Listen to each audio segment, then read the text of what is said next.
All the wild tales of the slaughter at Tumbleton were spreading through the city. And with them, terror. King's Landing would be next, men told one another. Dragon would fight dragon, and this time the city would surely burn. Fearful of the coming foe, hundreds tried to flee, only to be turned back at the gates by the gold cloaks.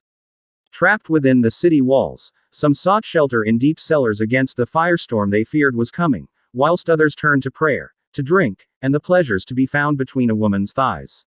By nightfall, the city's taverns, brothels, and seps were full to bursting with men and women seeking solace or escape, and trading tales of horror. 'Twas in this dark hour that there rose up in Cobbler's Square a certain itinerant brother, a barefoot scarecrow of a man in a hair shirt and rough-spun breeches, filthy and unwashed and smelling of the sty, with a begging bowl hung round his neck on a leather thong. A thief he had been, for where his right hand should have been was only a stump covered by ragged leather. Grand Maester Munkin suggests he might have been a poor fellow, though that order had long been outlawed. Wandering stars still haunted the byways of the Seven Kingdoms. Where he came from we cannot know. Even his name is lost to history. Those who heard him preach, like those who would later record his infamy, knew him only as the Shepherd. Mushroom names him the Dead Shepherd, for he claims the man was as pale and foul as a corpse fresh risen from its grave. Whoever or whatever he might have been, this one-handed shepherd rose up like some malign spirit, calling down doom and destruction on Queen Rhaenyra to all who came to hear. As tireless as he was fearless, he preached all night and well into the following day, his angry voice ringing across Cobbler's Square.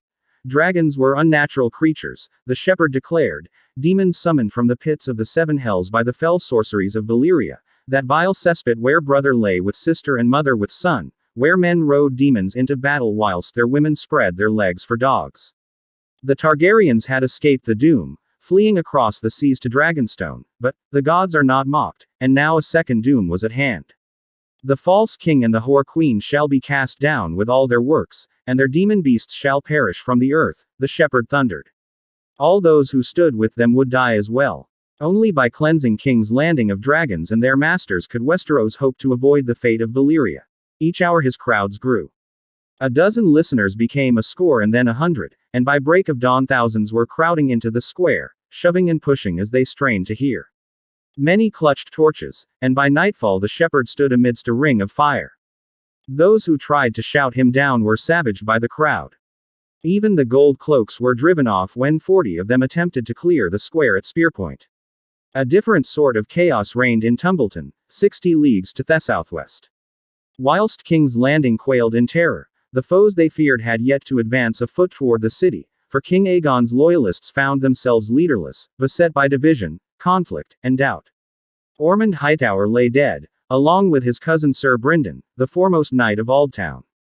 His sons remained back at the Hightower 1,000 leagues away, and were green boys besides. And whilst Lord Ormond had dubbed Daeron Targaryen, Daeron the Daring, and praised his courage in battle, the prince was still a boy. The youngest of Queen Alicent's sons, he had grown up in the shadow of his elder brothers, and was more used to following commands than giving them. The most senior Hightower remaining with the host was Sir Hobart, another of Lord Ormond's cousins, hitherto entrusted only with the baggage train.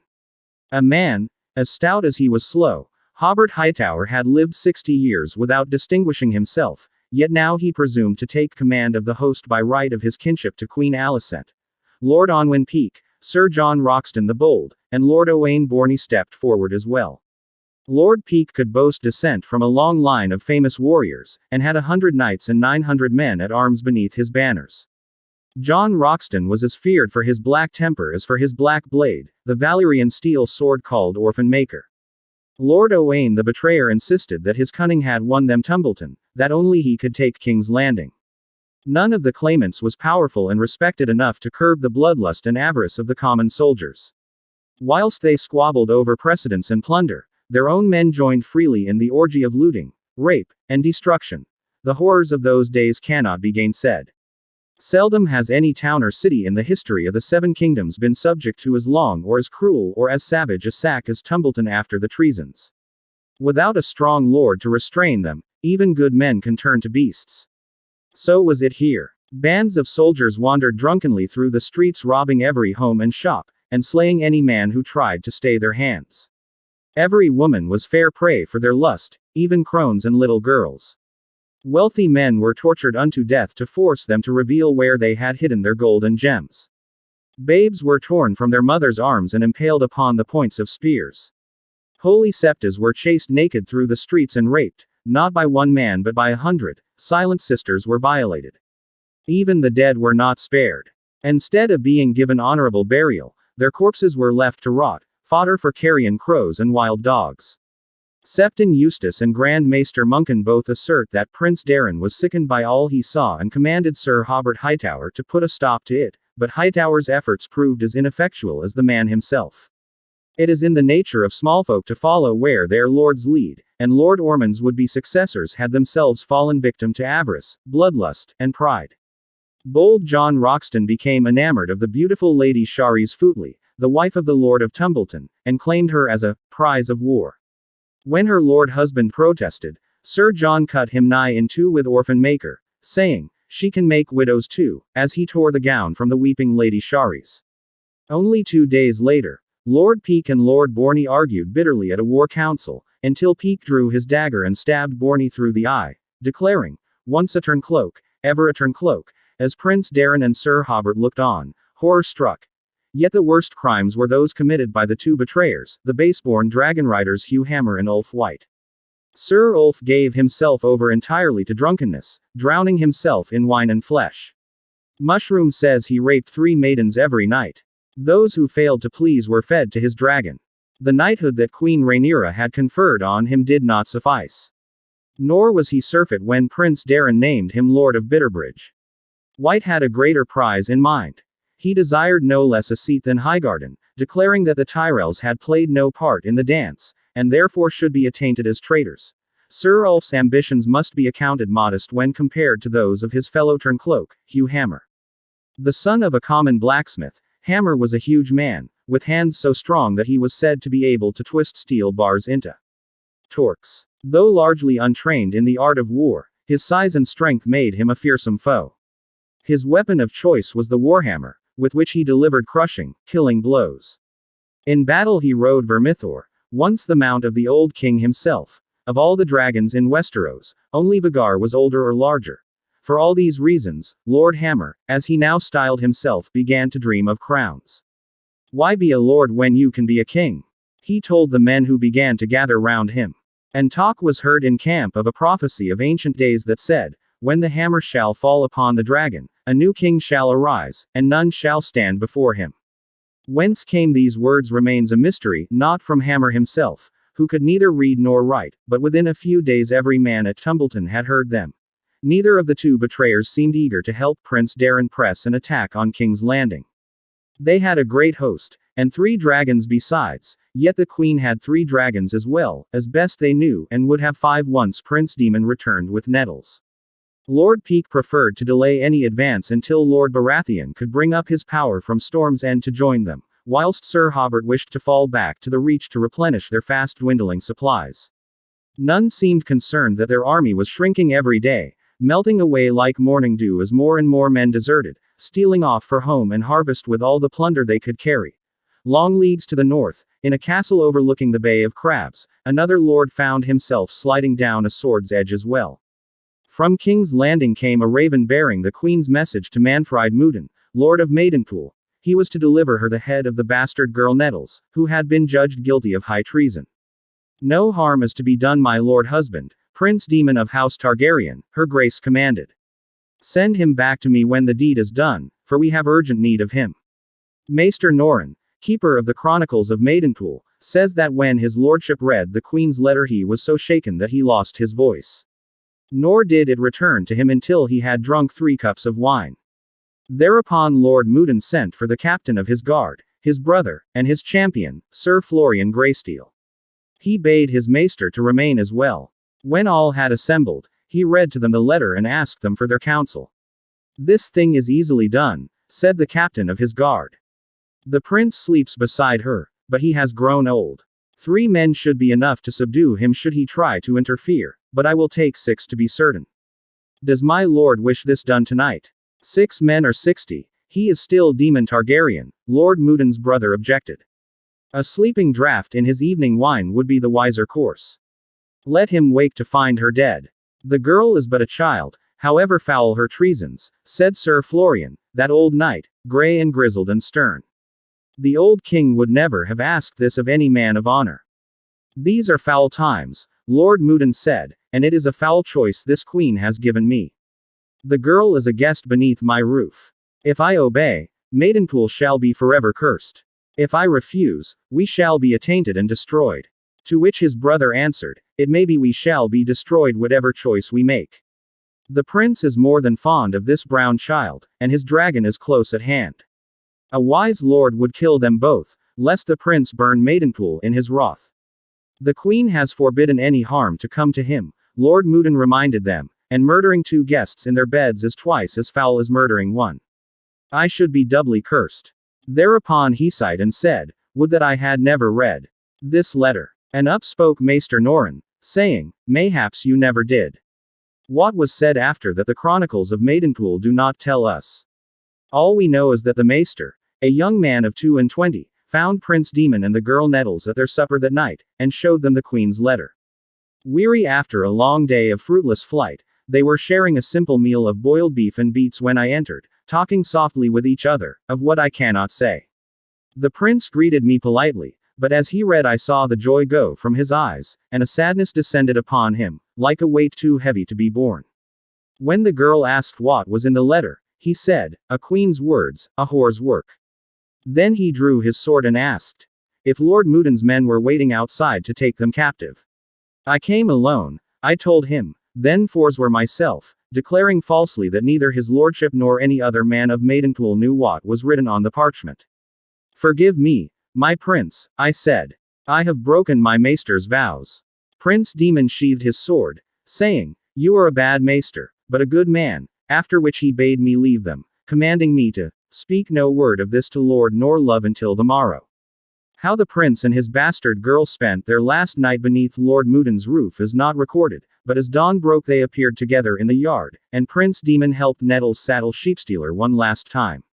It was her custom to feed him each day before she flew. Dragons bend easier to their riders will when full. That morning she fed him a black ram, the largest in all Maidenpool, slitting the ram's throat herself. Her riding leathers were stained with blood when she mounted her dragon, Maester Norrin records, and her cheeks were stained with tears. No word of farewell was spoken betwixt man and maid, but as Sheepstealer beat his leathery brown wings and climbed into the dawn sky, Caraxes raised his head and gave a scream that shattered every window in Jonquil's tower. High above the town, Nettles turned her dragon toward the Bay of Crabs, and vanished in the morning mists, never to be seen again at court or castle. Daemon Targaryen returned to the castle just long enough to break his fast with Lord Mudden. This is the last that you will see of me, he told his lordship. I thank you for your hospitality. Let it be known through all your lands that I fly for Harrenhal. If my nephew Aemon dares face me, he shall find me there, alone. Thus Prince Daemon departed Maidenpool for the last time. When he had gone, Maester Norrin went to his lord to say, take the chain from my neck and bind my hands with it. You must needs deliver me to the queen.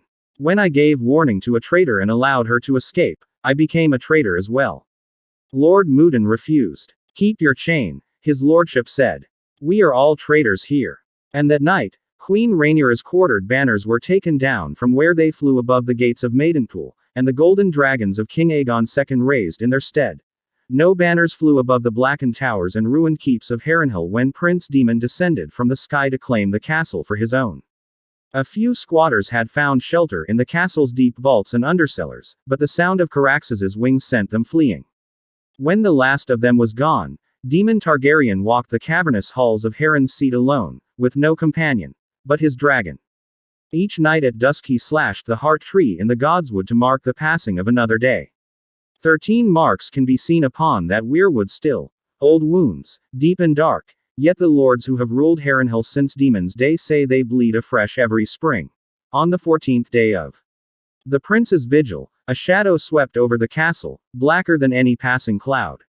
All the birds in the godswood took to the air in fright, and a hot wind whipped the fallen leaves across the yard.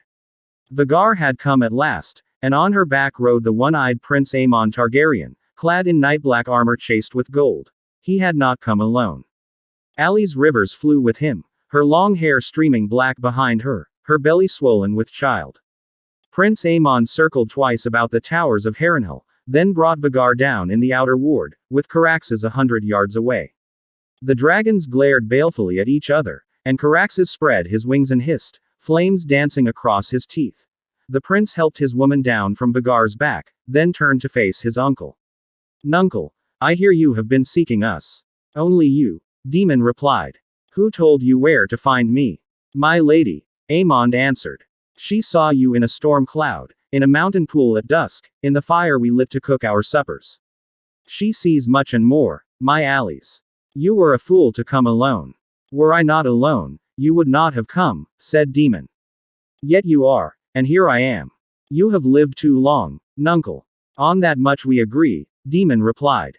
Then the old prince bade Caraxes bend his neck, and climbed stiffly onto his back, whilst the young prince kissed his woman and vaulted lightly onto Vhagar, taking care to fasten the 4 short chains between belt and saddle. Daemon left his own chains dangling. Caraxes hissed again, filling the air with flame, and Vhagar answered with a roar. As one the 2 dragons leapt into the sky.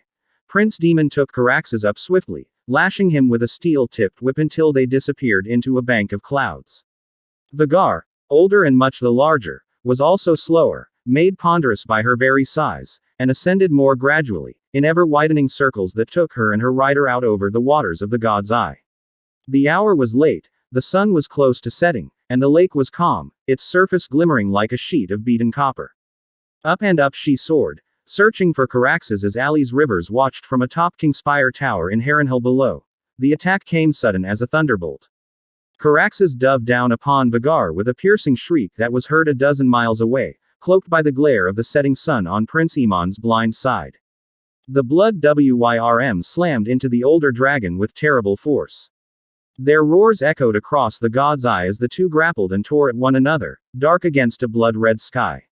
So bright did their flames burn that fisherfolk below feared the clouds themselves had caught fire. Locked together, the dragons tumbled toward the lake. The blood worm's jaws closed about Vhagar's neck, her black teeth sinking deep into the flesh of the larger dragon. Even as Vhagar's claws raked her belly open and Vhagar's own teeth ripped away a wing, Caraxes bit deeper, worrying at the wound as the lake rushed up below them with terrible speed. And it was then, the tales tell us, that Prince Daemon Targaryen swung a leg over his saddle and leapt from one dragon to the other. In his hand was Dark Sister, the sword of Queen Visenya. As Aemond One Eye looked up in terror, fumbling with the chains that bound him to his saddle, Daemon ripped off his nephew's helm and drove the sword down into his blind eye, so hard the point came out the back of the young prince's throat. Half a heartbeat later, the dragons struck the lake, sending up a gout of water that was said to have been as tall as Kingspire Tower.